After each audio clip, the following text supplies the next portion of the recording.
SSC exam हो या फिर आपका रेलवे का एग्जाम हो, जूनियर एग्जाम हो, जूनियर इंजीनियर का एग्जाम हो, या कैट हो या फिर एनडीए हो, कोई भी एग्जाम हो, कहीं ना कहीं इंग्लिश ग्रामर पूछा जाता है हर कॉम्पिटिटिव एग्जाम में।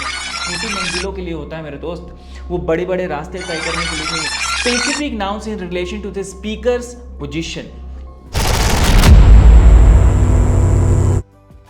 तो हो जाइए तैयार बनने के लिए ज्यादा समझदार, और इस वीडियो में हम डिस्कस करने वाले हैं बहुत इंपॉर्टेंट टॉपिक के बारे में, जो कि है डेमोन्स्ट्रेटिव एडजेक्टिव्स। क्या होता है ये डेमोन्स्ट्रेटिव एडजेक्टिव्स, इसके बारे में पहले समझेंगे, फिर हम देखेंगे सम एग्जांपल्स, और उसके बाद हम डिस्कस करेंगे क्विज के बारे में, इंफोटेनमेंट और बहुत सारी चीजें इस वीडियो में। तो बने रहिए और सीखते रहिए हमारे साथ इंग्लिश। यहां पे डेमोन्स्ट्रेटिव एडजेक्टिव्स का सबसे पहले हम देख लेते हैं डेफिनेशन क्या होता है। Demonstrative adjectives are used to point out specific nouns in relation to the speaker's position. ठीक है, जब कोई स्पीकर पॉइंट आउट कर रहा हो किसी नाउन को, है ना, उसके बारे में बात कर रहा हूं। मतलब मान लीजिए कि मैं कुछ बोल रहा हूं और मैं किसी चीज के बारे में बोल रहा हूं। मान लीजिए कि कोई किताब मेरे पास रखी है और मैं उस किताब के बारे में बात कर रहा हूं। यहां पे डेमोन्स्ट्रेटिव एडजेक्टिव्स यूज होता है ये रिलेशन बताने में कि वो जो बुक जिसके बारे में बात हो रही है और जो मैं बोल रहा हूं वो कितनी दूरी पे है, क्या वो बिल्कुल पास है या दूर है ना। इसका हम एग्जाम्पल जब देखेंगे ना तो आपको ज्यादा क्लैरिटी आ जाएगी इस बारे में। अभी बस एक ही चीज ये समझिए आपको कि आपको दूरी को दर्शाता है, पॉइंट आउट करता है specific nouns in relation to the speaker's position. They answer the question which one, है ना। अगर कोई पूछता है कि विच वन ऐसे करके कहीं पे क्वेश्चन आ रहा है तो उसका आंसर जो है आपको मिलता है, और वो जो आंसर निकलता है वो कहीं ना कहीं डेमोन्स्ट्रेटिव एडजेक्टिव से रिलेटेड रहता है। And help specify whether the noun is near और फार इन टाइम और स्पेस।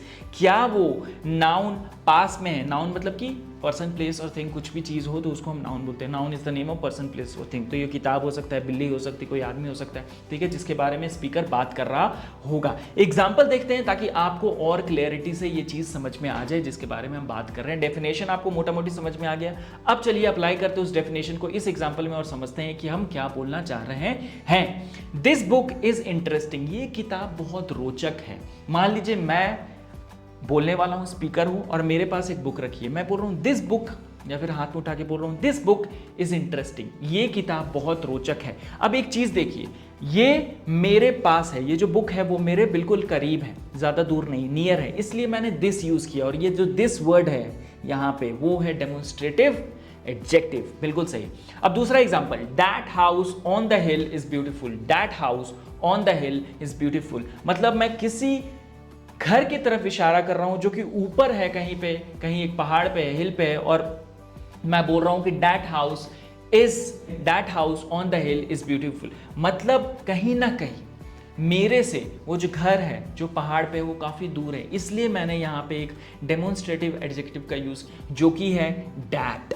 ठीक है, अब नेक्स्ट एग्जांपल देखते हैं ताकि और क्लैरिटी आ जाए आपको समझ में। अब आपको एक चीज तो समझ में आ गई कि नियर हो या फार हो, उस बेसिस पे डेमोन्स्ट्रेटिव एडजेक्टिव्स अलग अलग यूज होते हैं सेंटेंस में। और दो लोगों के बीच का ये बात हो रहा है, मतलब स्पीकर और नाउन, यानी कि जिसके बारे में स्पीकर बात कर रहा है उन दोनों के बीच की दूरी के बारे में बात हो रही है, और उसी हिसाब से लग रहा है हमारा डेमोन्स्ट्रेटिव एडजेक्टिव। बिल्कुल सही। These flowers are fresh. ये जो फूल हैं ये काफी फ्रेश हैं, काफी ताजा है।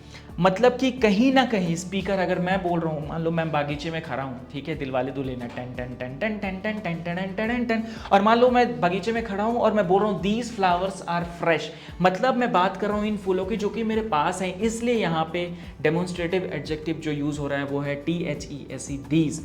दूसरी तरफ अगर मैं बोलूं दोज माउंटेन्स आर मैजेस्टिक, मतलब अगर कोई पहाड़ है, दूर है कहीं पे पहाड़, में बोल रहा हूं दोज माउंटेन्स आर मैजेस्टिक। मान लो मैं चला गया स्पीति वैली और वहाँ पे बहुत सारे पहाड़ हैं, मैं पहाड़ों की तरफ इशारा करके बोल रहा हूँ कि दोज माउंटेन्स आर मैजेस्टिक। तो मतलब कि मैं बात कर रहा हूँ उन पहाड़ों की जो कि मुझसे दूर है। मतलब मैं बोलने वाला हूँ पहाड़ जो है नाउन हो गए और हमारे बीच में काफ़ी दूरी है, इसलिए यहाँ पे डेमोन्स्ट्रेटिव एडजेक्टिव जो यूज़ हो रहा है वो है those. Refers to the mountains far from the speaker.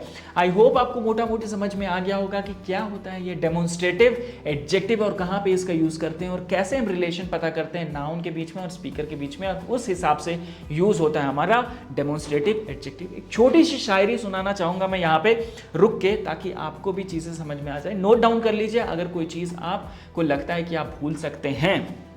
ठीक है, एक छोटी सी शायरी। सीढ़ियां तो उन्हें मुबारक हो, सीढ़ियां तो उन्हें मुबारक हो जिन्हें सिर्फ छत तक ही जाना है। सीढ़ियां तो उन्हें मुबारक हो जिन्हें सिर्फ छत तक ही जाना है। मेरी मंजिल तो आसमान है दोस्तों, मेरी मंजिल तो आसमान है, मुझे तो रास्ता खुद बनाना है। आपके लिए भी एप्लीकेबल है ये चीज। अगर आपको कहीं ना कहीं बहुत दूर तक जाना है, बहुत आगे जाना है, अपनी मंजिल को पाना है, तो आपको अपना रास्ता खुद बनाना होगा। ठीक है, कोई नहीं आएगा आपको सहारा देने, कोई नहीं आएगा आपको सीढ़ी देने की चढ़ जाओ। और अगर कोई देता भी है सीढ़ी तो छोटी मंजिलों के लिए होता है मेरे दोस्त, वो बड़े बड़े रास्ते तय करने के लिए नहीं होता है। जब आप बड़े रास्ते, मुश्किल रास्ते तय करते हो, कुछ मुश्किल पाने की कोशिश करते हो, तो आपको अकेले चलना पड़ता है, आगे बढ़ना पड़ता है, और यही सच्चाई है जिंदगी की। चलिए नेक्स्ट वीडियो देखते हैं, जहां पर आपको एग्जाम्पल दिया गया है कि डेमोन्स्ट्रेटिव एडजेक्टिव कैसे यूज होता है। ओलंपिक की बात चल रही है, अभी बहुत सारे खेल हो रहे हैं ओलंपिक 2024 में पेरिस में। तो यहाँ पे एक वीडियो है जो कि सैंपल है।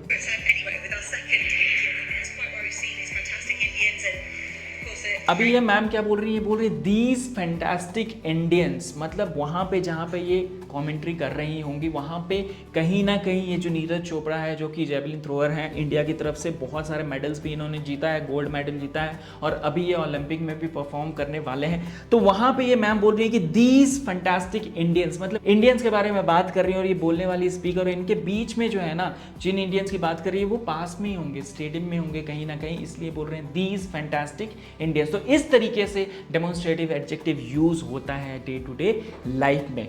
अब बात करते हैं क्विज की, आगे बढ़ते हैं। क्विज में क्या करना है आपको, सिंपल रूल पता है आपको। मैं क्वेश्चन पूछूंगा, 4 ऑप्शंस रहेंगे, आपको आंसर करना है कमेंट में ए बी सी या डी। सो जल्दी से तैयार हो जाइए, आंसर दीजिएगा, टेंशन की कोई बात नहीं है, झिझक की कोई बात नहीं है, सही हो गलत हो आपको बस आंसर देना है, कोई भी यहाँ पे आपको जज नहीं कर रहा है। Which question do demonstrative adjectives answer? कौन सा क्वेश्चन है जो demonstrative adjective आंसर करता है? What kind, how many, which one या how much? अच्छा, आपको मैंने पहले ही हिंट दिया था, ये डेफिनेशन का जब हम स्लाइड डिस्कस कर रहे थे उसमें ये चीज था। तो आपको बताना है कि किस क्वेश्चन का डेमोन्स्ट्रेटिव एडजेक्टिव आंसर करता है। जैसे था ना ये example, this book is very interesting, है ना, तो हम बोलते हैं विच वन, विच वन, तो बोलेंगे this book, which one, this book, है ना, ऐसे करके क्वेश्चन आंसर होता है। तो यहां पे इसका आंसर होगा ऑप्शन बी, जो कि है विच वन। ठीक है, तो ये क्वेश्चन का आंसर तो मैंने ही आपको बातों बातों में बता दिया। नेक्स्ट क्वेश्चन का आंसर आपको करना है, जो कि है what do demonstrative adjectives specify, क्या स्पेसिफाई करते हैं ये, क्वांटिटी, नियरनेस और फारनेस, काइंड या फिर कलर। ये चारों में से कौन सा सही ऑप्शन आपको लगता है, जल्दी से कमेंट में हमें बताइए। 2 सेकंड का टाइम है आपके पास, टिक टिक 1, टिक टिक 2, और सही आंसर है नियरनेस और फारनेस, जो कि है ऑप्शन बी। शुरू से मैं बताते आ रहा हूं इस वीडियो में कितनी दूरी है स्पीकर और नाउन के बीच में, जिसके बारे में बात हो रही है, ऑब्जेक्ट के बारे में। It can be object, it can be a person, it can be a thing, है नो, पर्सन, प्लेस और थिंग, जो भी चीज है नाउन, उसके बीच में कितनी दूरी है, नियरनेस या फार, मतलब पास में है या दूर में है, उसके हिसाब से यहाँ पे डेमोन्स्ट्रेटिव एडजेक्टिव स्पेसिफाई होता है, बताता है हमें। नाउ नेक्स्ट क्वेश्चन है हमारा, demonstrative adjectives point out specific nouns in relation to speaker's, colour, size, position या फिर शेप, ए बी सी या डी, कौन सा सही आंसर, जल्दी से बताइए। अब इस पॉइंट के बाद आपको काफी चीजें क्लियर हो गई हैं डेमोन्स्ट्रेटिव एडजेक्टिव के बारे में, तो जल्दी से आंसर कीजिए कि कौन सा ऑप्शन आपको लगता है सही है, ए बी सी या डी। 2 सेकंड है आपके पास, टिक टिक 1, टिक टिक 2, और सही आंसर है पोजीशन। शुरू से मैं बताते आ रहा हूं कि कहीं ना कहीं दूरी, नजदीकियां, है ना, इन सब चीज़ों के बारे में बात हो रहा हो, उसी हिसाब से डेमोन्स्ट्रेटिव एडजेक्टिव का यूज़ हो रहा है। तो ये था हमारा डेमोन्स्ट्रेटिव एडजेक्टिव के बारे में सारी चीज़ें, सारी बातें। आई होप आपको बहुत क्लैरिटी मिल गई है।